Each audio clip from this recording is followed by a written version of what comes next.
Hello all. Weekend leave விட்டோன்னே நான் குட்டீஸெல்லாம் கூட்டிகிட்டு எங்கள் மதுரைலாம் வீட்டுக்கு கிளம்பிட்டோம்.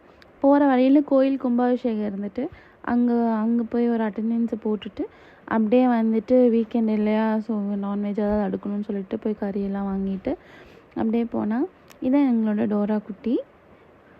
எல்லாத்துக்கும் ஒரு ஹாய் சொல்லிவிட்டு அம்மா சீத்தாப்பழம் கொடுத்தாங்க. அப்படியே அதையும் வாங்கிட்டு வீட்டுக்கு போனால் ரொம்ப அழகாக சூப்பராக தோட்டம் வச்சுருப்பாங்க வீட்டில். சிட்டிக்குள்ளே வந்தாலே நான் என்ன ரொம்ப மிஸ் பண்ணுவேன்னா இதை தான் ரொம்ப மிஸ் பண்ணுவேன். சரி வாங்க, முள்ளங்கியெல்லாம் எடுத்து தரேன்னு சொன்னாங்க.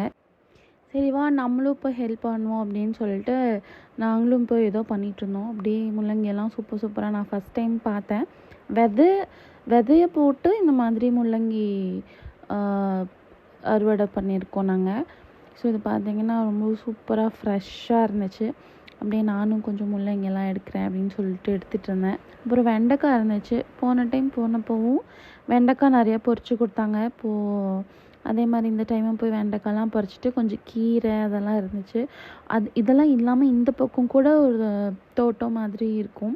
அங்கேயும் பார்த்திங்கன்னா முருங்கை மரம் இருக்குது, மாமரம் இருக்குது, கருவேப்பிலை மரம் இருக்குது. அதுக்கப்புறம் வீட்டுக்கு தேவையான பொருள் எல்லாமே இருக்கும். லைக் பச்சை மிளகா, இங்கே பார்த்திங்கன்னா வெத்தலை இருக்குது, புதினா இருக்குது, வல்லாரக்கீரை இருக்குது, செம்பருத்தி பூ, இந்த மாதிரி பூ வகைகள்லாம் இருக்குது. ரொம்ப அழகாக ரொம்ப பியூட்டிஃபுல்லாக மெயின்டைன் பண்ணிட்டு இருந்தாங்க. குட்டீஸும் செம்ம ஹாப்பி. அவ்வளோதான், எங்களோட வீக்கெண்ட் முடிஞ்சிச்சு. பாய்.